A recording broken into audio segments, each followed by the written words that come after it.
what's up guys, Prince Charming. Today we're checking out 10 inappropriate moments from kid cartoon shows. So I kind of like doing these series, kind of like showing you all these moments from cartoon shows that were inappropriate that you probably shouldn't have been watching as a kid. Because it's very interesting to see how like you didn't even notice the bad things, like it went over your head. You just didn't notice. Now that we're much older, we're much more prone to notice the smaller things, and we're much more mature, much more grown, so we're gonna notice these things, so you can't get it over our head now. Because we gonna find you. We gonna find you. So don't forget to hit me with a like on this video, guys. Hit me with a thumbs up button right now. Subscribe and turn your post notifications on so you never miss a video. Your boy got a P.O Box, so if you want to send me something in the mail, you will get a shout out. So make sure you send me something. Lastly, go ahead and comment your favorite cartoon character. Favorite cartoon character, I have lots of them, but also one of my main ones was Danny Phantom. I really like Danny Phantom because he had cool powers. Like, who wouldn't want to be Danny Phantom? But enough of me talking, let's go ahead and check out these 10 inappropriate moments from kid cartoon shows. Hope you guys enjoy the video. Belle, the Beauty and the Beast. Being a prisoner of love sounds romantic. Being a prisoner, period, ooh, Harley not Quinn. so much. Look at that. In The Beauty and the Beast, Belle offers herself to be the melodramatic monster's captive in exchange for her father's freedom. As the Beast becomes enamored by her, Belle books a ticket to Sweden. Stockholm, that is. Stockholm Syndrome is something that happens when a hostage and a captor fall in love. Aw, so sweet. Beast tries to woo her with his many books and mansion, but this temperamental animal often flies into fits of rage. Nothing like a little verbal intimidation to keep your captive sweetheart in line, but he's just misunderstood. I guess he was angry this whole time because he was a real hunk underneath all that fur. I mean, if I look like him, I'll be pretty mad. The message of captive love is a little dated and or weird. Cinderella. Don't be so yeah, if you really think about it, you're the taught prettiest you girl in town, kidnap and your all girl. your sisters hate you for it. But you're humble, pure of heart, and you love to clean and sing. You're a keeper, and your prince will find you. All that you need to do I'm looking for my is Cinderella. wait. It's a sure thing, baby. Cinderella is a passive character in her own story. Her yard critter friends make her gown later shredded by her vindictive sisters. Her fairy godmother they transforms snatched the her pumpkin shit. into a carriage and courtesy gown thick with glass heels. She's such a beautiful dress. The prince chooses her at his kingdom-wide marriage raffle and ice cream social. Caught up in the pageantry, Cinderella hears the clock chime midnight. She flees before transforming into a Hey, princess. blazing, gosh. Throughout the story, it seemed that all Cinderella had to do was maintain a pulse. Yeah, The Beauty and the Beast, it really did kind of teach you that if you kidnap your girl, she'll fall in love with you eventually. So, you know, just keep at it. And then with Cinderella, she really didn't do much. Everything was kind of low-key handed to her. Like, ever since she met that fairy godmother, everything was just being handed to her. So, really, she couldn't have went wrong. Elsa Frozen. Elsa What is you do, an ice Elsa? queen with a heart. She has destructive powers that once injured her sister Ooh. Anna in their childhood. Since then, Elsa She said barricaded headshot. herself in her room for the Feel sake best. of public safety. Elsa sheepishly emerges from her coronation and Prince Hans proposes to Anna. Elsa loses it again and unleashes her powers. How does Elsa have Elsa powers, but runs from Anna a doesn't? monster, forcing Elsa to flee. But is Elsa anorexic? Elsa's self-imposed seclusion mirrors feelings of many young women with eating disorders fixating on control and perfection. Oh You my don't see gosh. Elsa eat, but Anna eats chocolate. Also, many women with eating disorders have claimed that the song Let It Go has had a cathartic effect on them. Is Elsa's ice castle rehab? Let it go and like let go of that burger? Aladdin.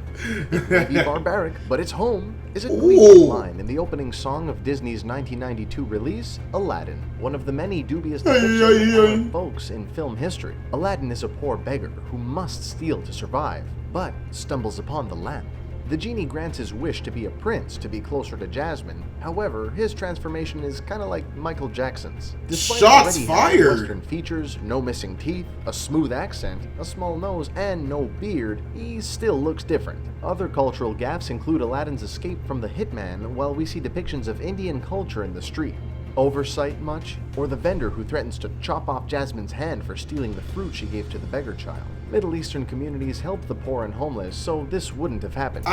Disney's out here brainwashing us, had me thinking that, you know, these Aladdin Knights were evil. Like, these people were just out here killing homeless people, cutting off hands. No, but how is Elsa's Let It Go, like, have the effect of anorexia on women? I don't understand that. Were you getting like this little message of let go of that sandwich you're about to pick up and eat? Was that it? The Crows, Dumbo, The racial Oh, divide in Dumbo America looking is at. more narrow today, but in 1941, things weren't so equal. Dumbo Nor looking did they at. attempt to even hide this sentiment. In Disney's Dumbo, the pachyderm protagonist befriends many diverse characters. The crows turn out to be the most helpful of the bunch. This characterization of African Americans Smoking on that gas. talking and acting carefree.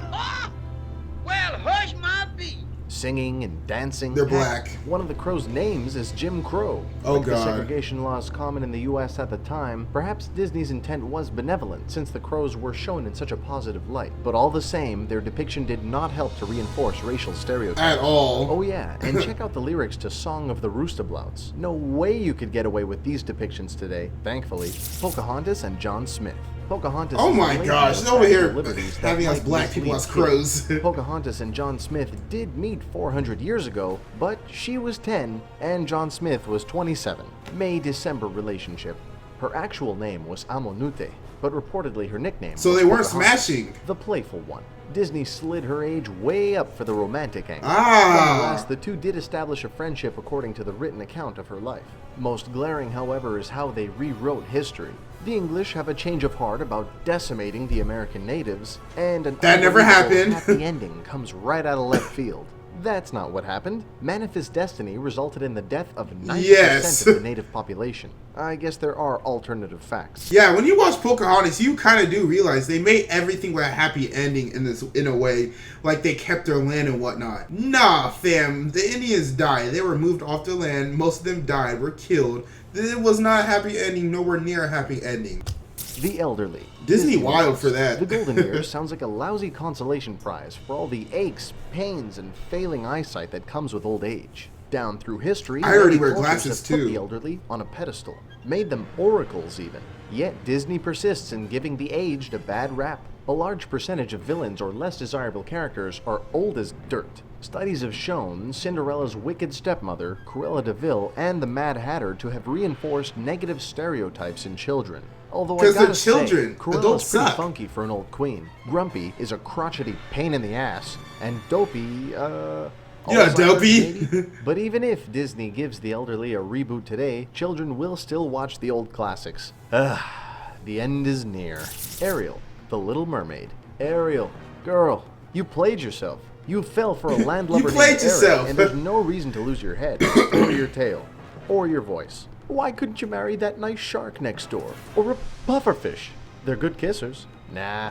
So Ariel makes her deal with Ursula the Sea Just for Witch. some legs. Pawns her voice Like for you couldn't feet just and marches squat. off to snag her man. Ursula tries to block their romance because in 3 days Never she'll wanna do become a mermaid squats. again. Always if want she surgery. and Eric don't make out. And Ursula gets to keep her voice. Of course, things work out as Ariel becomes a woman Whoa! and sails off with her sweetheart. Happily ever after. But young girls might get the impression that it's okay to pawn off parts of themselves for a dude. Seriously, give the pufferfish a chance. I can get you his number. The story of the Little Mermaid does not make sense to me because she literally pawned off her tail so she can walk amongst humans. You wouldn't get to see me give up my legs for a tail so I can swim amongst mermaids and fish. I'm very content with my life, and that's what message Disney should be saying. They shouldn't be saying, change so you can be with the boy you really like. It's not that That's in the serious, front. guys. I don't care how desperate you are, stick to your own species. I don't understand how anyone could touch lips to Whoa. a frog, even if it's frog legs in an expensive French restaurant. The princess in the film definitely goes there, but instead of Prince Naveen, she would be locking lips with her new squeeze named Sal. Salmonella. Kissing frogs can make you really sick. In fact, this love sickness is more common than you would think. It's reported that roughly 50 young girls as of 2010 were hospitalized for necking with the horny fellas. Oh But my who gosh. knows what the numbers are now? According to the Center for Disease Control, more than Y'all can't be 7,000 serious. people a year get sick from handling reptiles. Bob and Helen, the Incredibles. Grinding through the banality of normal life during a midlife crisis, especially when you were once extraordinary, And would he was suck. thin. I bet He Bob gained so much Incredible weight. listens to a lot of Springsteen now, alone in his car. Mirage invites Bob to Syndrome's Island and thereby relieves him of his glory days. Helen suspects that Mirage and Bob are having an affair, and maybe for good reason. Their marriage is stale and there is sexual tension between And Mirage she and fine. Bob. Helen's She- fears are later allayed by Bob. After Helen sees the two embrace, Bob She explains sticks he's her. totally innocent, but it's Mwah. not inconceivable that he didn't cheat on Helen.